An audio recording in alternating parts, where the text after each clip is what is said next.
I've only been like fully out for like not even a year. Because I came out, wait, scratch that. When did I come out? August of last year. I'm You're like asking asking me. you when I came out. I came out August 2020 fully. So I guess it's been a year. It's October now, right? Yeah. Okay, so August 2020, it's Yeah. like the thick of the pandemic, and you decide that you Yeah. need to come out to everyone. Yeah. Why then? That's when I was dating my now husband, Jeremy. Hmm. And I think I just wanted to be like very open with it. And I was like, hey, this is who I am and stuff. And it was kind of a wild ride because we had met at a book club in 2018. And I was like not out or anything like that. So met him at a book club. It was like, hey, and that was it. Like nothing else. Right. And so we had like added each other on Instagram and that was it. And just like chatted here and there and nothing too much. And like, it was March of 2020 when we had just started messaging a little bit more, and we decided to like hang out. And when we hung out for the first time, I was like, oh, this is like pretty fun. And I had like come out to him, and he told me about his story and stuff like that. One thing led to another. We started hanging out more and more, and then he was like, I like you, and I was like, I don't know what I'm doing, and I was just like really unsure. And because I was trying to figure out like what I wanted and whether I was going to be out. I don't know. I was just going the route that I was always planning on my whole entire life. And I think as I got to know him and I got to know his family more, and I saw that they like loved and supported him and all that he was doing, it just made me feel like way more comfortable. And I definitely didn't want to like come out for Jeremy because we were like basically like, okay, let's start dating and stuff like that. But yeah, I was trying to figure out stuff and didn't want to come out for him. And so it was like a long journey. But I think that, once I started being with him and his family and people that he knew more and seeing like the support that you can get as a gay individual, because I was just like not in the gay world at all. I was just living my like regular chill kind of isolated life, I guess. Mm. I was like, wow, like I can still be loved and be who I am. And so that's what really made a difference. And then boom, it was a quick year. And now I married him. Right. I love the hot tip at the beginning where you're just like, I said hello. And that was it. Yeah. That I hot dating know. tip for you. Say Yeah. hi to Yeah. people you're interested in. Exactly. I'm going to pick at something else because I think about that story Mhm. of how you met Jeremy and your decision to come out. And I also pair that with things that you've shared in our volume of stories from Encircle stories. Uh-huh. And you talking about how there was part of you that was actually really comfortable with how life was before you Yeah. came out. There Yeah. there was a level of comfort that came from, to use your word, kind of isolated or kind of in your own pocket world of Yeah. you knowing, but not everybody else knowing. Right. So was it just getting to know Jeremy's family that changed that for you? Was there kind of an internal thing that was happening before? How entirely did that switch or that transition happen for you? That's a good question. I think that was a big part of it, but also before pre-coming out, I was kind of, like, I still am like a religious individual and stuff like that. And I really believed before that it was like you can only have one or the other. And I don't know. I think the best way to describe this is when people always ask this, like, what's your favorite color? My favorite color is light blue, right? Mm-hmm. But I like to say this now, and it's cheesy, but I probably will say that gray is my favorite color because gray is so beautiful. And I feel like that's the world that I live in right now. Because gray, life is not black and white. And I don't know, I feel like in a very gray area, trying to balance like religion and me being a gay married man right now and stuff like that. But I'm like very happy and totally comfortable in it. And I think it's awesome. And so I think that's been new for me. And it was kind of figuring that out and starting to feel more that like gray is awesome and beautiful. And it was a lot of, like personal figuring out stuff and studying, just like learning a lot more and reading about other people who are maybe trying to do that too. That helped me be way more comfortable. And I have something for you. Okay. So I'm trying to think. So, like, we met, what, like 8 years ago? I don't know. Yeah. A long time. Yeah. We're older now. But so Yes. I was like a closeted individual at BYU, and here you are at BYU, just like out and awesome. And like, in a way, I'm trying to, I'm thinking about that time when we worked together at BYU Student Leadership and stuff like that. And I mean, it wasn't a whole lot, but I remember seeing you, and I remember, to be honest, being a little bit jealous of like you being like so confident and comfortable. And obviously I was like too scared to be out and be someone like that, And so how did you do it? How did you like come out and you're at BYU and you're like, yeah, I'm out and I'll do USGA and I'll like be who I am in the middle of BYU. I mean, that's not the easiest thing. No, it's not. And I think it's, when you point out how long it's been, I think it's also taken just as long to like situate that in my life and figure what it's meant for my health overall. Yeah. I don't think I would take my experience at BYU back, and certainly not my experience being at USGA and being a part of that community and all the friends and honestly family that I met there. Like, I would never trade that for anything. I think part of what made it livable was also I'm being a little bit oblivious to sort of the impact that would have, and also sort of the historical context of what me and other people were doing being out at that time at BYU. I think since then, okay, first of all, I want to say that I think that especially in Utah County, there is a rich history of grassroots efforts of queer individuals raising visibility of the queer community in Utah County. And it goes back. And there are, I don't know, I think there are individuals and people and organizations that we don't talk about now because we also we receive our history in sort of fragments as queer people. And so it's only sort of like being on the ground and in the know and meeting people and building relationships that we understand what that history is. And and I'll speak for myself, when I came out at BYU, it's sort of like, I learned this thing about myself. I am a gay man, and that means this, this, and this. And I'm excited about that right now, so I think everybody else should be too.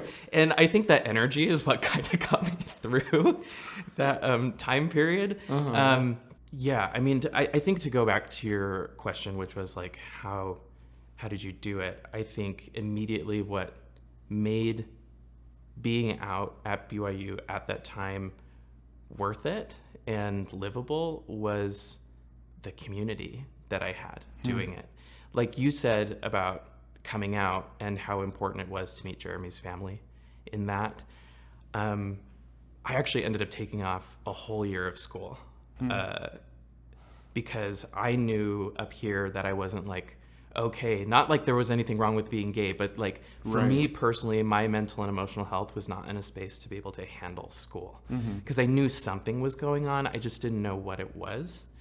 So after my first semester of my undergrad, I actually ended up taking off the year to just figure it out. And I went back home in the DC area, and among other things that I was doing, I just started poring over blogs. Everybody still used blogs back then.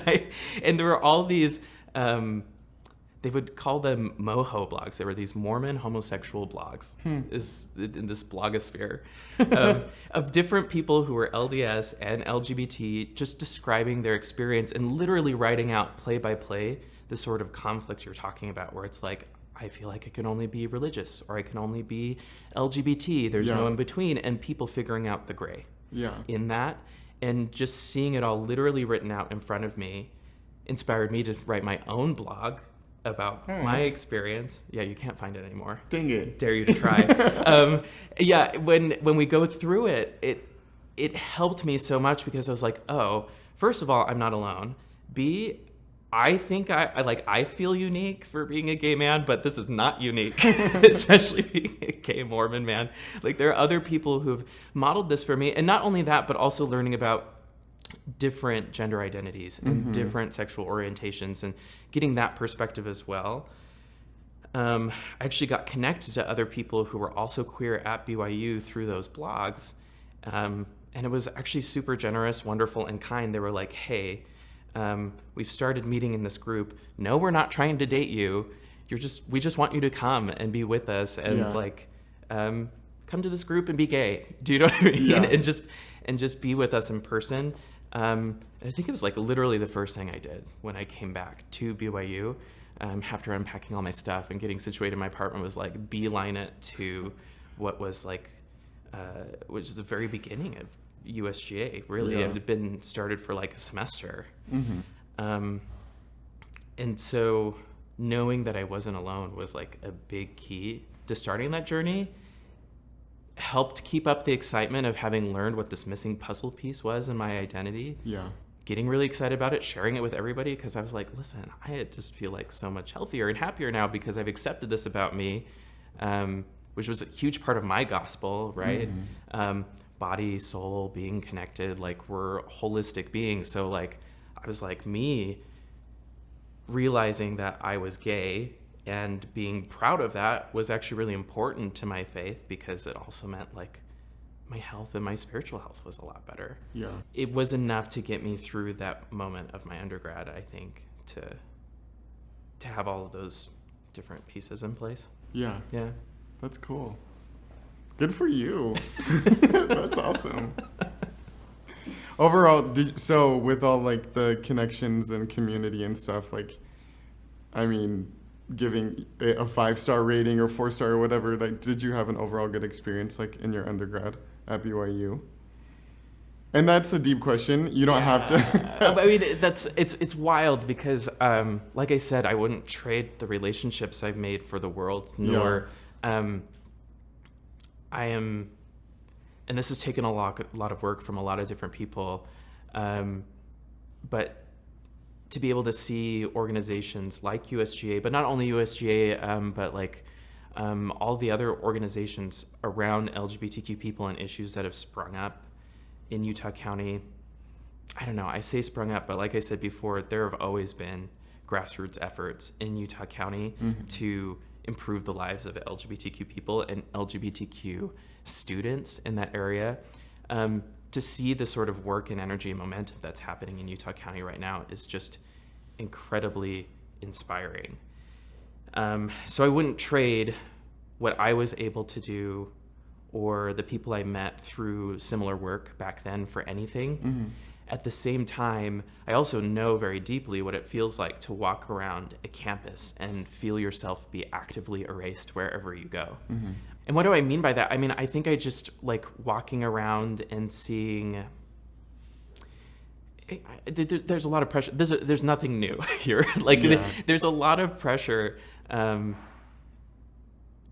your undergrad to be a certain way, whether it's like hit the milestone of going on a mission and doing this, or X, Y, and Z, coming back, getting married in this way, starting a family in this way, studying certain things even. Like, those are all things that can be prized, and I'm not saying that.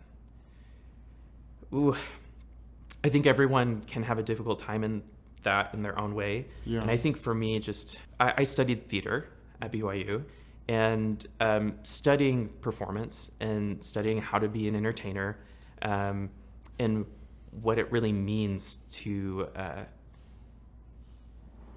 what performance means to us as humans. I think when I think about walking out of a building like the HVAC, walking around and looking at everybody around me who's like coming to the shows, they're coming to the concerts, they're coming to everything that like BYU Arts does, and being like, okay, as a gay man, I kind of get to be like, I get to be your performer. I get to be what you laugh, cry, emote at. I get to be what you feel most vulnerable around and enjoy. Mm-hmm. But in terms of my life, I don't actually get to enjoy it authentically. And I mean, that bugged me, right? Yeah. Like, that's like really jarring to be like, I can only be so much for you. And I have to live this very contained life. Yeah. But also, you get to walk in it at any time and just enjoy it, for a ticket and then go. And then leave. It accumulates, right, Yeah. after a while. And I think after I graduated BYU, there was a lot to deal with. And therapy, love me some therapy, right? But also that just being able to process it with different people. And it was actually really helpful for me after that experience to leave and meet other people who actually had no idea like what a BYU was, what a USGA was, what it was to be that world. Right, to be LGBTQ and LDS, because to them they could see it with a new set of experiences and be like, wow, that was traumatic for you. And I had never associated that word with it before, and I was like, but you're right,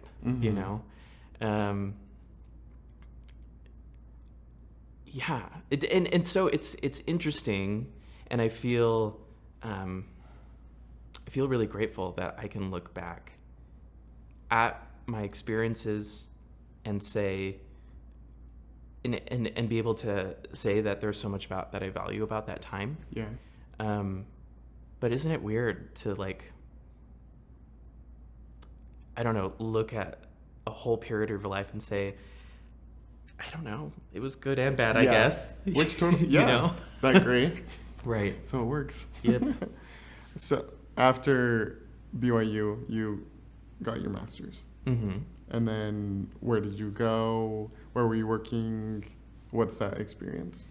Yeah, so like I said, I had to leave for a while. I knew that much. I didn't know everything that I necessarily needed to do and be, like, who does after you graduate, right? Yeah, totally. But I decided that I would do a teaching program, and that teaching program took me out to the Big Island of Hawaii, where I taught special education. That's cool. Mm-hmm. I think it was really important for me personally because as a Filipino American and a queer man,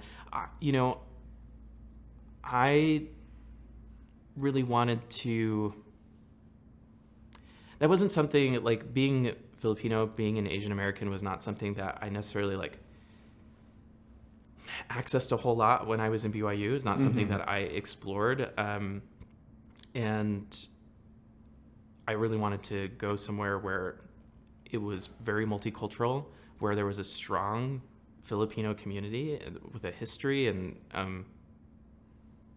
don't know, it was just really important. I think realizing that, like, I was gay and that, oh, this is like a really integral part of my identity. Here's this other thing I've known about myself for a really long time. I literally, I have family and I love being with the Filipino side of my family, but talking about sort of segmenting yourself out and being like, I can only be this or this. I never really thought about what it really meant to also be Asian American and a queer person. So, among other things, I thought it was really important to, I don't know, I really appreciated the place where I got to teach. Yeah. And to be in a community that was so multicultural and pulled from all over, including the Philippines. Yeah. Yeah. No, that's cool. So it seems like you're talking about BYU, and you're like, you said, you go to your apartment and then you beeline straight to, the gay people to like find that connection. Yeah. And then after BYU, you start to consider, or not consider, that's the wrong word. You just start to think about a little bit more the other side of you, the Filipino American, and you go to an area where you can find maybe a little bit more cultural people like you in a lot of ways. Is finding a connection and finding people who identify similarly, is that your top advice for youth or other individuals who maybe are struggling in any way with any part of who they are. Would you suggest that as the first thing, to go and try to find people who identify similarly? I mean, I think that there was part of that is part of teaching in Hawaii for me, selfishly, personally, was trying to get more connected with a community that shared experiences like mine. Mm-hmm. And I think you're right. I think that's how I've navigated exploring my own identity and becoming comfortable with it and figuring out what it means for myself and really constructing it for myself, is taking the models around me and building myself up. Yeah. I think that's really important. And so, yes, connection is huge. And I don't know if it just means like connecting in person. Mm-hmm. There's so many different ways to connect. Like this whole journey of acceptance and ultimately pride for me begins with reading countless stories on the internet, anonymous stories, people I don't even really know, where, you know, years later I would meet them and I'd be like, oh, you wrote that blog? Yeah. Let me tell you how pivotal that was for me when I was sitting in my bedroom alone, just like reading literally everything you ever wrote, Yeah. you know, Uh-huh. my own personal Bible Mm-hmm. of what it meant to be an LGBTQ LDS person. Do you know what I mean? Yeah. So I think connection can look like a lot of different things. And I think we also live in a time where that means not only people that are present around us, but also our past too. I think what is so cool, and you know, what will you catch me following on like social media and stuff, I love just how many creators and historians are out there teaching us about LGBTQ history, or maybe unsung stories of even what it means to be in a marginalized minority in the United States. I feel like maybe that's where I'm really looking for connection now, is learning more about what it meant to be like a queer person of color Mm-hmm. in the past in the United States. Like, what are some of these things that I carry with me? Everything about our identities are kind of echoes or reverberations of things that have happened in history. So even though there are some like pain points or like difficulties or like challenges about being a queer Asian American in this time right now that I think are uniquely mine, kind of going back to that thing, like, I don't know if there's anything that's quite unique because other people have experienced it in the past. So connection happens in a lot of different ways. It's stories, it's meeting with community in person and living together, but also learning your history. Yeah. Yeah.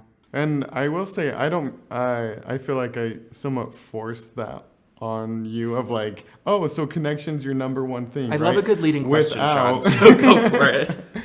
But I think it's important too to ask, you know, what other ways or what other advice besides connection might you have for somebody, if there are, because maybe there's something that played a bigger part in you thriving now and being who you are and where you want to go, you know, and maybe it's not connection, or maybe it is. Just wanted to have that be an option for you to talk about if connection was not. I totally forced that. Well, so. thanks for not railroading me. I think,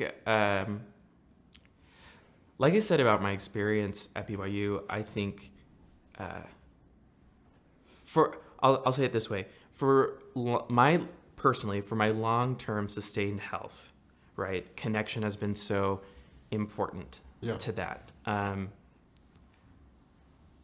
Like I said, coming out and doing my undergrad at BYU, as I told you, I think one word that I think about now, and I don't know if past Adam would like this word, but sort of oblivious, right? To just what it meant to be as jazzed and excited about being gay as I was, and just like, I'm gay, you know, at that time. At the same time, what made that moment possible, and I think what sustained me in the short term, was also authenticity, right? So connection over the long haul is, I think, what's helped me be a more healthy and conscientious LGBTQ person, I like to think. Yeah. More informed about the context that I live in now. Mm-hmm. But authenticity, I think, is what really was the spark that got me going. So if there is something aside from connection that helps me feel more whole and healthy, it's that piece of being able to find self-defined, meaningful goals and being able to pursue those. Because that's how I would describe it. Yeah. Like coming out early on is sort of like being like, I know nothing. I know literally nothing else other than that I like guys. Yeah. And we're just going to roll with that for a second and just see how much joy I can plumb out of me knowing this about myself. Mm-hmm. You know? And I think that's a really good start. And I think once you start coupling that with connecting with other people and sharing that joy with other people, it was an upward spiral for me. Mm-hmm. Not to say that there weren't dips in that, but Right. you know, Yeah. the trajectory was good. That's Yeah. awesome. I would be curious to know what authenticity is maybe, the idea of authenticity has maybe played in your life. I don't know. It could be recently. It could Yeah. be coming up to this Before point. or whatever. Yeah. You know, I tell this to a lot of people, and I feel like it's true. I used to care so much about what other people think of me, and I think that we all should to an extent. Sure. You know, there's some people who take that a little too far, but I really, and I think that hindered me being who I am, aka coming out, I guess, earlier, and it's been a journey figuring that out, and I feel like I still work on it. I mean, I'll say today, like, I don't care what people think of me, and then like we have a one-on-one and I'm crying to you because someone said something mean to me. I'm like really sensitive, right? But I feel like I've gotten a lot better, and I think that that's really important. That authenticity, I guess, to me is, you know, just really being comfortable with who I am and not really worrying about other people and what they think about my life and how I'm living it and stuff like that. And, you know, it's taken a while, and Jeremy has helped me out with that, and a lot of other people too. You know, I think that goes back to me saying before, you know, when I first met you, I was jealous because you're just like confident, like here he is, you know, and there's probably like 1,000 people judging him as he's like walking down the street over here, you know. Undoubtedly. But yeah, I think that, you know, it's important that you keep the people in your life who truly love you and who truly care about you and who don't judge you, you know. And coming out, you kind of really find out who's there for the long haul and stuff like that. And so, yeah, for me, that authenticity is just really being who you are and don't worry too much about what other people think. And that's been a journey. So, and I'm still working on it, Right. as you know. No, I recommend everyone have one of those moments of just coming out of the closet about whatever and really being able to Yeah. figure out who's really on your Right. side. Recommend it. Highly recommend. Yeah, exactly. Well, you know, sometimes I will hear people say that sort of this worry or anxiety about what other people think about them sometimes comes from, whether it's spoken or identified or not, this place of like, if I'm hyper vigilant about what other people think of me, nobody will know that I am gay before I am. You know, like it kind of comes from this place of like, if I'm found out, and you kind of relieve yourself of that burden when you come out, because now everybody knows. Yeah, I'm curious now. So like when we knew each other at BYU, yeah. like, did you know that you were gay? Yes. Okay. Yeah. So were you ever worried about other people like finding out or suspecting? Oh, or yeah, that for sort of sure. thing? Yeah, Oh, okay. all the time. Oh my gosh, yes. Because it reminded me of, so I had a friend, Michelle, she's one of my best friends, and she invited me to go to an Encircle event in Provo. Yeah. And this is like me pre-coming out. Uh-huh. And I remember I went in, it was like there were some people from New York performing or something, and I like theater. So I was like, sure, why not? She had invited me to come, and I went to Encircle Provo, and that like thought of like people like, oh my gosh, they're gonna like find me out or stuff like that. I like I remember like walking in and I was like, I need to act as straight as possible. Like I don't want like anyone thinking that when I come in here that like, oh, here's like a gay guy. I don't know why I cared. Like thinking about now, I think that's the silliest thing ever, you know. But I don't know. Before I just like I really cared, and so, yeah, that was a huge part. I just remember at that event. I mean, like I met new people and stuff, and be like, oh yeah, just going to BYU. Like, and I like don't share a lot about myself, you know, and just kind of keep to myself and stuff like that. So, I remember that pretty distinctly because it was kind of like a. I've told this to other people before that like Encircle used to scare me. I like didn't want to be associated with it. Right. And now here I am like a full-time employee, like now gay man. So never thought that would happen. But yeah, that definitely played a huge part in me like keeping to myself and not sharing with other people, and just like that fear of like other people outing me or finding out a part of myself that I didn't want to be a part of myself at that time, if that makes sense. So, Yeah. Yeah. Yeah. I mean, I think first time experiences at Encircle like yours, I think they're actually really incredibly common, which is not to take away the uniqueness from No, what you totally. experienced Yeah, yeah. coming to Encircle for the first time. And as someone who has directed a home, and something that I tell our folks that direct all our homes now, we never check anybody's queer card at the door to make sure that, you know, that you're in the LGBT before you like come to the house, right? Because this is about bringing the community together. And ultimately we are centering LGBTQ lives here and really enacting a vision where everyone can thrive and have access to everything they need to be the most successful, happiest human being they possibly can. And for most LGBTQ people, that's going to involve straight and cisgender people in their lives who need to, at least every once in a while, be brought into this space. Yeah. And experience what it's like to leave as much of what you're worrying about yourself at the door and focus on love. I think that's what no sides only love means to me, by the way, is what happens when love is the first priority when we come into this home. And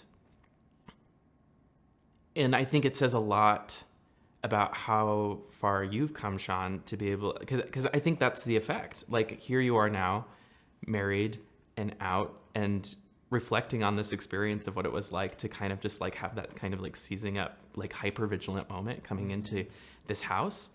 I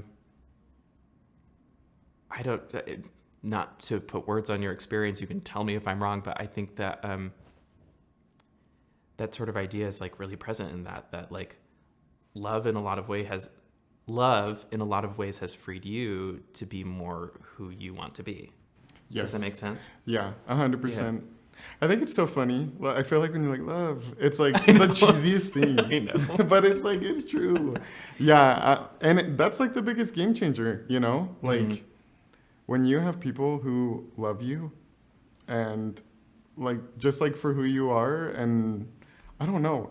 And I am glad that you brought up, you know, like the ally side of it too. Because before I was even like dating Jeremy and stuff like that, I didn't know a lot of gay people, you know? And it's not like, oh, I came out and it's the love that I got from the LGBTQ community that made me feel okay. Like, that's not the truth 100%, you know? Like, I had to have a lot of love and support on the ally side of things. And that was huge. And just like, no matter how someone identified and no matter who they were, like, the people who were close to me in my life, who are close to me in my life, like, I needed their love. And you know, like we talked about before, you don't get it from everybody, but the people that you do get it from, you're like, wow, like that's the person that I want in my life, and that really makes me feel okay, which I think is awesome. Yeah. It's just a powerful thing. And that's why I agree. I really love no sides only love. I think there couldn't be a better like motto, slogan, Mm. theme for Encircle or for anywhere, really.